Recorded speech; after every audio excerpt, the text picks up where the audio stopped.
성도 여러분 안녕하세요. 10월 25일 365일 말씀과 함께 시간입니다. 오늘 읽을 말씀은 마가복음 13장에서 16장의 말씀입니다. 13장에서 예수님은 예루살렘 성전의 운명을 예언하신 후에 올리브산에서 성전을 바라보시며 마지막 날에 일어날 사건들에 대하여 제자들에게 말씀해 주십니다. 이 예언을 올리브산에서 하셨기 때문에 올리브산 강화라고도 합니다. 그리고 무화과나무의 비유를 말씀하시면서 구체적인 종말의 때는 알지 못하지만 대략적인 때는 알 수 있을 터이니 깨어있으라고 경고하십니다. 당시의 유대인들은 구약 대언자의 묵시가 끊어지자 종말의 도래가 임박했다고 생각했습니다.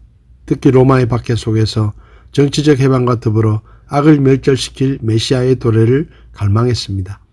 예수님은 이 같은 정황을 염두에 두고 이스라엘의 멸망과 세상 종말에 있을 사건을 복합적으로 언급하신 것입니다. 14장에서는 순환받는 종으로서의 예수님의 모습이 기록됩니다.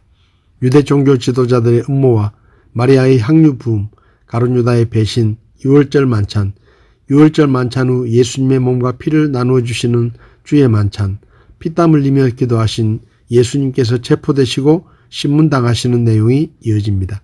예수님은 고난을 말씀하시며 제자들이 자신을 버릴 것을 스가랴 3장 17절의 말씀을 근거로 예언하시지만 자신은 절대로 그러지 않을 것이라는 베드로에게 닭 울기 전에 예수님을 3번 부인할 것이라고 하셨고 그 예언이 그대로 이루어집니다. 15장에서는 주님의 순환과 죽으심에 관한 내용이 기록되어 있습니다. 대제사장에게 잡힌 예수님은 새벽에 빌라도에게 호송됩니다. 유대인 공회는 사형을 집행할 수 없었기 때문에 유대 종교 지도자들은 빌라도의 힘을 빌어 예수님을 처형하려고 합니다. 빌라도는 예수님의 죄 없음을 알고 명절에 한 죄수를 놓아주는 전례를 따라 석방하려고 하지만 무리들의 충동에 못 이겨 예수님 대신 바라바를 석방합니다. 결국 예수님은 십자가에 못 박혀 돌아가시고 아리마대 요셉이 예수님의 시신을 장사 지내게 됩니다.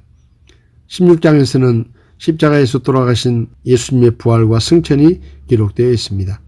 예수님의 시신에 향품을 바르기 위해 찾아온 여인들에게 예수님의 부활 소식이 전해지고 베드로에게 예수님께서 먼저 갈릴리로 가신다는 소식을 전할 사명이 주어집니다. 예수님은 막달라 마리아에게 부활하신 모습을 먼저 보이셨고 마리아는 제자들에게 부활 소식을 전하지만 그들은 믿지 않습니다. 시골로 가던 두 제자도 예수님을 만나 제자들에게 그 소식을 전하지만 그들의 말마저도 믿지 않습니다. 그 후 11 제자들이 음식 먹을 때 예수님께서 나타나시고 만민에게 복음 전할 사명을 주시며 승천하십니다. 오늘 제 마음에 와닿은 말씀은 마가복음 14장 9절의 말씀입니다. 진실로 내가 너희에게 이르노니 온 세상 어디든지 이 복음이 선포되는 곳에서는 사람들이 그녀가 행한 이 일도 말하여 그녀를 기념하리라 하시니라. 마가복음 11장부터 16장까지는 예수님의 생애의 마지막 주간에 있었던 내용을 담고 있는데 특별히 14장은 종교 지도자들이 예수님을 체포하기 위하여 음모를 꾸미고 성공을 거두는 과정을 보여줍니다. 예루살렘 성은 평소처럼 유월절을 지키려는 수많은 무리로 인하여 북적댔지만 예수님의 십자가 사건을 앞두고 무서운 음모가 진행되고 있었습니다. 하나님의 구원을 기억하며 즐거워하는 계절에 대제사장들과 서기관들은 함께 모여 예수님을 잡아 죽일 계획을 꾸미고 있었습니다. 많은 사람이 예수님이 행하시는 기적을 보고 말씀을 듣고 예수님을 믿었지만 그들은 눈이 있어도 보지 못하고 귀가 있어도 듣지 못하는 영적인 소경과 귀머거리들이었습니다. 그래서 그들은 자기들의 기득권을 위협하는 예수님을 제거하려고 치밀하고 은밀하게 음모를 꾸몄습니다. 예루살렘 성 안에서 무서운 음모가 진행되는 동안 성박 베다니에 사는 나병 환자 시몬의 집에서는 예수님이 초청된 잔치가 벌어져 사람들이 함께 만찬을 나누고 있었습니다.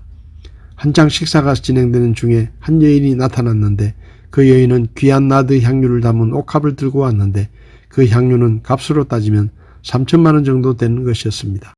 그 여인은 옥합을 깨뜨려 그 향유를 예수님의 머리에 부었는데 그 자리에 있던 몇몇 사람들은 왜 귀한 향유를 낭비하느냐, 그것을 팔면 3천만 원 정도 될 텐데 그것으로 가난한 사람들을 도와주는 것이 더 낫지 않았겠느냐라고 나무랐습니다.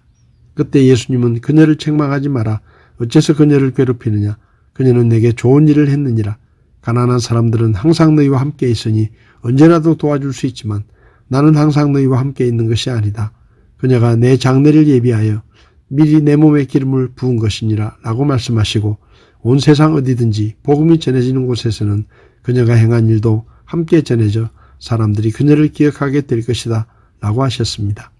성도 여러분, 우리가 믿음의 삶을 살다 보면 사람들로부터 어리석은 사람이라는 말을 들을 수도 있고 주일마다 교회 나가 예배드리고 헌금하는 것을 시간과 돈을 허비하는 일이라고 조롱받을 수도 있습니다. 그러나 우리 주님께서는 우리가 주님을 위해 수고하고 헌신하며 희생한 것을 잊지 않고 기억하시며 주님의 이름으로 소자에게 베푼 물 한 그릇이라도 기억하시고 보상해 주신다고 말씀하셨습니다. 우리 수고가 헛되지 않다는 것을 기억하고 항상 굳게 서서 흔들리지 말고 주의 일에 더욱 힘쓰며 기쁨으로 수고하고 헌신하며 섬기는 삶을 살 수 있기를 바랍니다. 10월 25일 365일 말씀과 함께 오늘도 함께 해주셔서 감사합니다.